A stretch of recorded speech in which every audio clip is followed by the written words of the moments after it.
you clapped when he said about ratification. Of course, very, very important aspect of trying to get the African financial architecture off the ground with regards to these four institutions.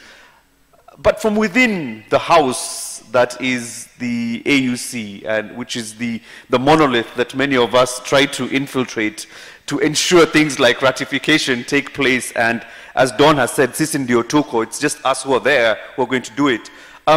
Where does this collective action and collective responsibility from a political point of view, given in mind what you said just before the tea break, that we should not necessarily always be looking outside, but look within, and building on what the Secretary to the Treasury said this morning, how do we build that collective common position and take it to an institution like the AUC so that we can get these things moving and off the ground?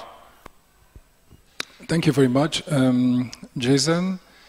Allow me to take it back to French, because there are people that are also willing to justify the money that they are going to be getting after this meeting. So let me take it to French. Donc, vous êtes prêts? Are you ready? Oh, you want to get your headsets? Oh, get your headsets, because.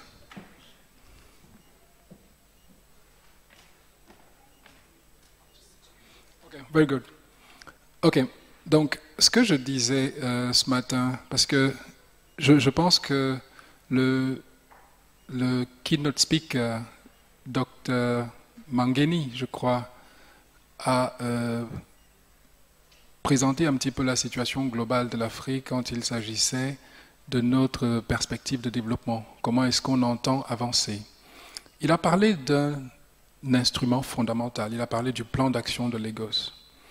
Le plan d'action de Lagos est certainement l'un des plans stratégiques que l'Afrique ait défini et qui avait pour objectif d'accélérer notre développement dans une perspective de durabilité, dans une perspective de résilience, dans une perspective d'appropriation. Mais permettez-moi de vous choquer parce que j'aime bien ça. Le problème, ce n'est pas le monde extérieur. Le problème, c'est nous.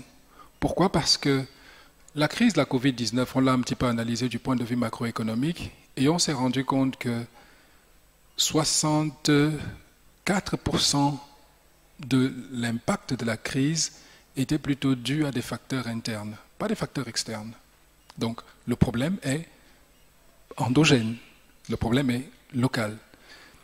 Pour revenir à la question, ce qu'il faut savoir, c'est que dans le plan d'action de Lagos, ça a été repris dans le traité d'Abuja et dans l'acte constitutif de l'Union africaine, il y a 3 institutions fondamentales qu'il faut créer. On l'a déjà rappelé ici, la Banque centrale africaine, le Fonds monétaire africain et la Banque d'investissement. À ces 3 institutions, on a greffé une 4e, qui est l'Association panafricaine des bourses de valeur. D'accord? Donc ces 4 institutions, en fait, sont censées compléter un petit peu le paysage financier au niveau continental et donc adresser les questions relatives à la gestion de la dette, au financement de nos économies et également à la stabilité macroéconomique, stabilité financière, pour ce qui est du Fonds monétaire international, du Fonds monétaire africain, pardon. Mais regardez un petit peu, est-ce que vous pensez qu'il y a une force extérieure qui vous empêche de ratifier ces instruments? Non, il n'y a pas une force extérieure, c'est un problème endogène. C'est un problème de souveraineté de vos États. Et tant que dans le dispositif institutionnel de l'Union africaine, on n'a pas abandonné cette question de la souveraineté des États au profit du supranationalisme, on ne fera pas d'effort, on ne fera pas d'évolution. Je vous prends un exemple simple. Nous sortons de la conférence des ministres qui a eu lieu à Lusaka au mois de juillet. Au mois de juillet, on est venu avec une idée assez spéciale. Qu'est-ce qu'on a dit? On s'est dit, il était important, étant donné qu'on a du retard dans la mise en œuvre des 4 institutions financières dont on a parlé tout à l'heure, qu'il était indispensable de quand même doter le continent de mécanismes de financement. Quelle est l'idée que nous avons eue? Nous avons eu l'idée d'utiliser Afreximbank, c'est-à-dire la banque que vous connaissez déjà, Afreximbank, qui est très active dans le financement de nos économies, et un autre mécanisme panafricain qu'on appelle African Trade Insurance Company.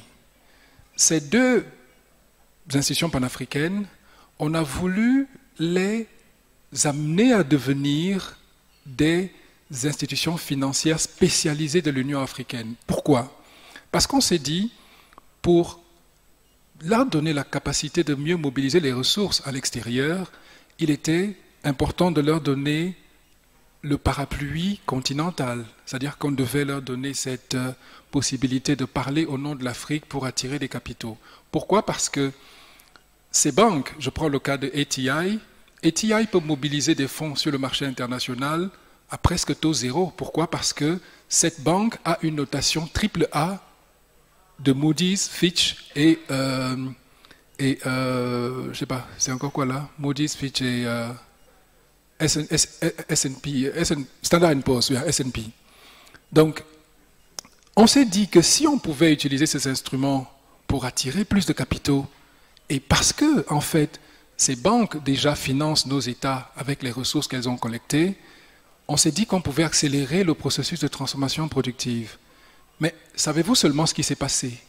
Les États membres ont refusé, écoutez bien, les États membres se sont opposés à l'acceptation de ces deux institutions financières comme institutions spécialisées de l'Union africaine. Mais nous ne nous sommes pas arrêtés là. Je te disais tout à l'heure que lorsqu'il faut se battre, on sait se battre. On s'est battu et on les a amenés à comprendre toute la pertinence de cette graduation, de cette augmentation du statut de ces deux banques. Et ils ont accepté. Donc, à partir du sommet prochain, on va soumettre aux chefs d'État africains une recommandation pour décision qui devrait porter ces institutions au rang d'institutions spécialisées de l'Union africaine. Pourquoi est-ce que nous le faisons? Parce que avec la notation AAA que ces institutions ont déjà aujourd'hui, c'est un gage de crédibilité, ça nous permettrait de mobiliser des fonds sur le marché international.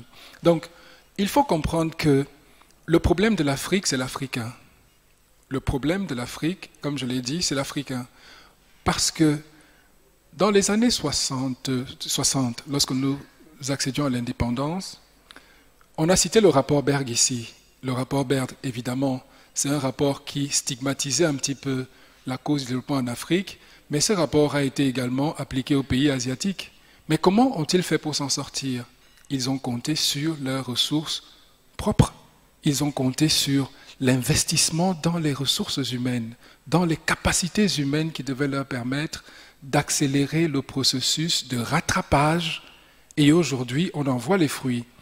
Je l'ai dit tantôt, on ne peut pas se concentrer sur le développement tant qu'on a des problèmes conjoncturels à régler. Et ces problèmes conjoncturels sont criards.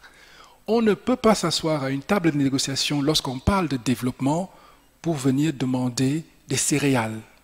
Si vous venez demander un bol de céréales, on vous donne des céréales et on vous impose les conditions pour manger ces céréales. Donc, il est important aujourd'hui, et c'est pour cela que la société civile est importante dans ce processus-là.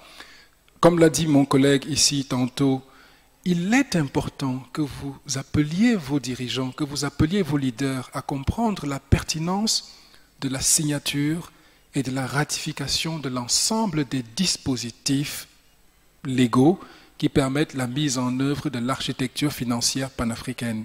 Sinon, on ne financera rien dans les années qui viennent. Je vais vous choquer un petit peu encore. Si aujourd'hui, on réduisait la dette de l'Afrique à zéro, écoutez bien, si on réduit la dette de l'Afrique à zéro aujourd'hui, je veux parier avec vous que dans les 2 années à venir, on sera assis ici pour parler des mêmes problèmes. Parce que si vous ne produisez pas, si vous ne vous industrialisez pas, si vous ne pouvez même pas nourrir les 1,4 milliard de personnes que vous avez aujourd'hui, est-ce que l'Inde demande la nourriture à quelqu'un? Non. Est-ce que la Chine demande la nourriture à quelqu'un? il ne faut pas que l'Afrique se positionne dans ce contexte de géant aux pieds d'argile dans lequel nous sommes en train de nous languir. 40 ans ou 50 ans, c'est déjà trop. Il est temps de passer à l'action et de doter le continent des institutions que nos anciens leaders ont pensé. Parce que si vous regardez bien la philosophie qui était derrière ces institutions, l'exemple, on a mis en œuvre aujourd'hui la zone de libre-échange continentale. C'est une erreur monumentale, de mon point de vue. Pourquoi? Parce que si on ne produit pas, qu'est-ce qu'on va s'échanger? Dans cette salle, lorsque je vous regarde, vous êtes tous bien habillés, mais les habits que nous portons sont importés. Est-ce que vous voyez un peu? Tout ce que nous portons est importé. Tout ce que nous portons est importé.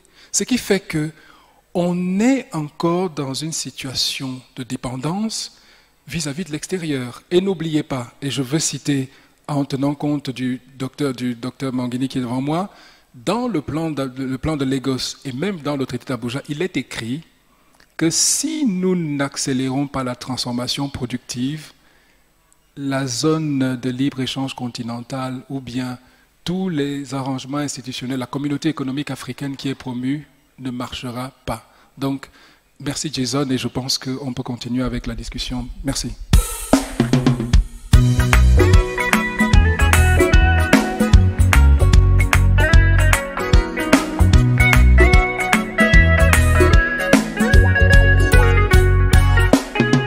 We call for policies and practices that put people first.